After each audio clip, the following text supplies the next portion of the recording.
Hello friends, welcome back to my channel women's Paradise. ఎలా ఉన్నారు? అందరూ బాగున్నారా? మన ఛానల్ ఎవరైనా ఫస్ట్ టైం కనుక చూస్తున్నట్టయితే ప్లీజ్ సబ్స్క్రైబ్ చేయండి. అండ్ ఇది వచ్చేసి వన్ మోర్ మినీ బ్లాగ్ అనమాట. సో మేము వచ్చేసి గంగ స్నానానికి వెళ్ళాము. అంటే మా ఊరి దగ్గర ఒక టెంపుల్ ఉంటుంది, అక్కడే నది కూడా ఉంటుంది. సో అక్కడ స్నానం చేయడానికి వెళ్ళాము. అంటే ఎందుకంటే మా దాంట్లో ఒకరు చనిపోయారు. సో మాకు సృష్టి వచ్చిందనమాట. సో అందుకోసం 11 days అయిన తర్వాత స్నానం చేయడానికి వెళ్ళాము. సో వెళ్ళాము, చాలా చాలా బాగుంది. ఇది మేము ఫస్ట్ టైం అనమాట వెళ్ళడం.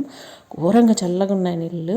అండ్ అక్కడ డ్రెస్ చేంజ్ చేసుకోవడానికి కూడా అవైలబిలిటీ ఉంది. టెంపుల్ చాలా బాగుంటుంది అండ్ చాలా చాలా బాగుంటుందన్నమాట. టెంపుల్ మార్నింగే వెళ్ళాము 9 o'clockకి. సో అందరూ వెళ్తారు కదా, మనకి ఇట్లా ఎవరైనా చనిపోయినప్పుడు ఇలా మైలలాగా వచ్చినప్పుడు వెళ్ళేసి చేసుకొని మళ్ళీ పూజలు స్టార్ట్ చేసుకుంటాం అన్నమాట. డైలీ పూజలు కొన్ని తీసుకెళ్తున్నాం ఇంటికి, గంగా నీళ్ళు. సో మీకు కనుక ఈ వీడియో నచ్చినట్టయితే ప్లీజ్ సబ్స్క్రైబ్ చేయండి. ఇంటికి వచ్చేసాము.